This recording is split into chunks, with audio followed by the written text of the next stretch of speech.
How's it going, everybody? Texas Man here. I hope you guys are all having a fabulous day. Give this video a thumbs up if you guys really enjoy it. Subscribe if you guys haven't already. Also, do me the biggest favor of all, hit the bell notification button so you guys don't miss out on future videos or streams here on my channel. And as you guys can tell, I have a very different background. I've got this for this video and several other videos that I'm planning on doing. Just got some crazy things going on in my personal life.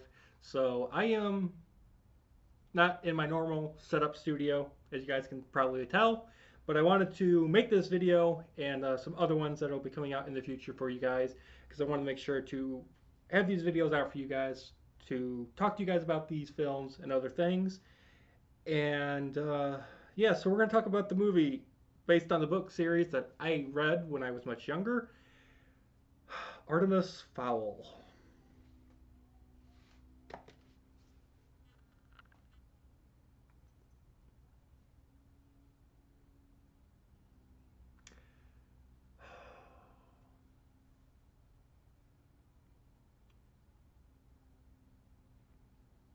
I didn't think Disney could make a movie that would destroy a part of my childhood that I actually enjoyed. I don't understand how this movie was released.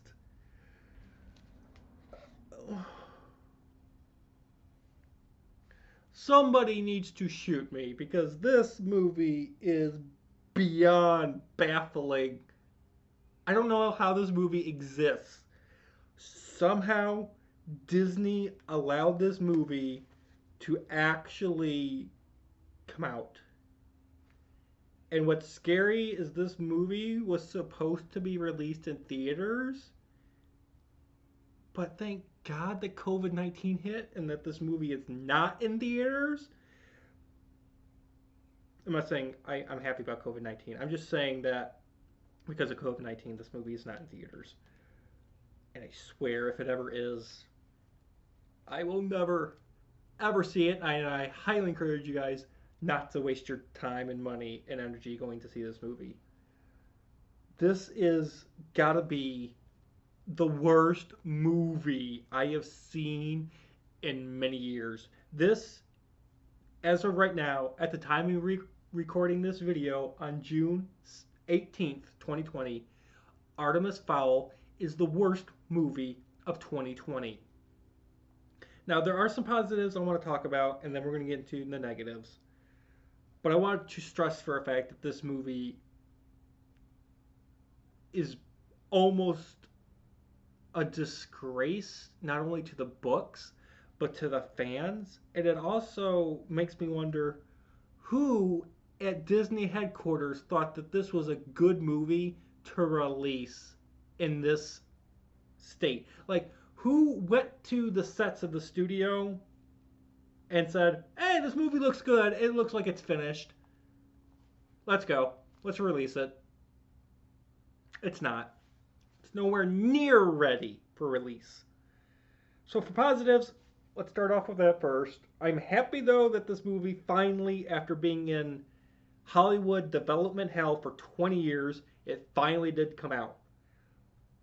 The sets and the CGI are beautiful. You can tell that the money that Disney poured into it definitely went to the sets and the CGI and making the world immersive in that sense. Seeing Haven City, the city of the fairies, was also really well done. They captured that from the book really well done.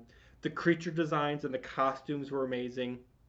There was a fairy godmother joke that was really good, and there's also a four-leaf clover joke in this film that I thought was pretty good. It wasn't over the top. It was just like told, and it's a joke because of that.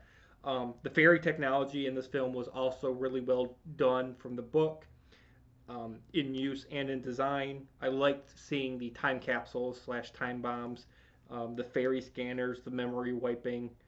And then the film does have a pretty decent cliffhanger ending for future films. However, I doubt we're going to ever get any because of the disaster of this film. Negative time. I'm sure you've heard this from many other people that have already seen this movie and reviewed it, but they're pretty much true. This is a disrespect to the books. If you've read the books, you're going to hate this film. Also, if you've never read the book series, you are still going to hate this film. I'm going to go into why. Because this film is awful, plain and simple. But you want more things? Most of the trailer, and here's the funny thing, I have a couple friends that have like, oh, I've read the books, I saw the trailer, I don't like the film. Funny thing is, if you end up watching the Artemis Fowl trailer, then you watch the movie, and then you rewatch the trailer, 99% of what's actually in the trailer is not in the movie. It's like they made the trailer, and then everything that was in the trailer should have been in the film, and then they cut everything from that trailer that was in the film out of the film. It makes me wonder why they did that. Probably because of all the backlash, but I'm also curious if they kept everything that was actually in the trailer, like plot wise and character wise, if it would have actually helped the film or hurt the film more. Honestly, I don't think it would have mattered based on my score, which I'll give you guys in a couple minutes. Most of the actors that are in this film are either super old and they've been in really bad movies in the past, like Cats. Watch my review on that film if you haven't, and if you have, you know exactly what I'm talking about. There's actors from Cats that are in this film, so you already know just based on the actors and actresses that are in this film, it's a disaster.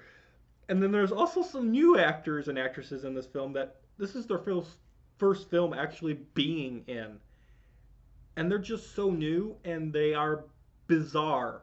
They are beyond bizarre. They're just bad actors. I understand this is their first time, but they are so young. I'm like, okay, you guys need to wait until you're like 15 or so, not 12, to start acting because you guys are bad. You need more lessons.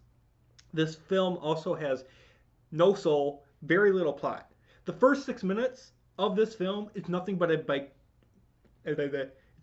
gigantic informational dump, and it continues throughout the film. You got this. I'm trying to think what he is. I'm just gonna call him the narrator. He's constantly narrating to you, and then he's constantly narrating while things are also happening in the film. It's just irritating.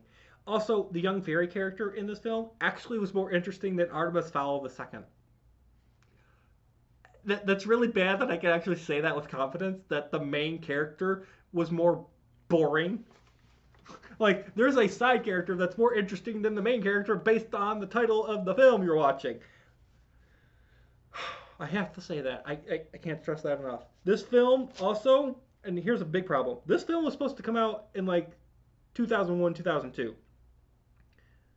When you watch the trailer and you watch the movie, it feels like this movie is a mesh of Lord of the Rings, Harry Potter, Men in Black, Spy Kids, and a bunch of other films that you have seen in the past 20 years.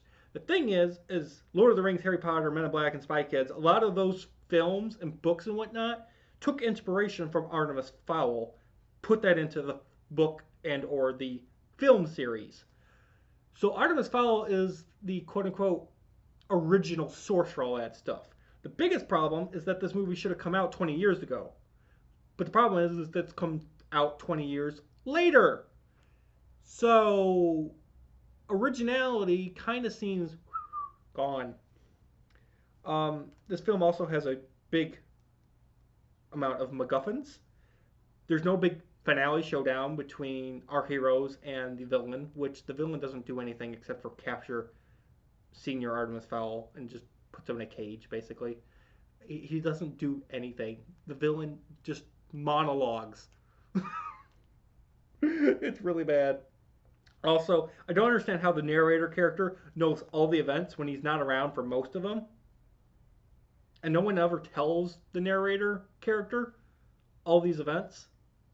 Like, he's literally locked up in a prison for most of this movie, but somehow he's able to narrate everything that's going on in the film. So that's broken.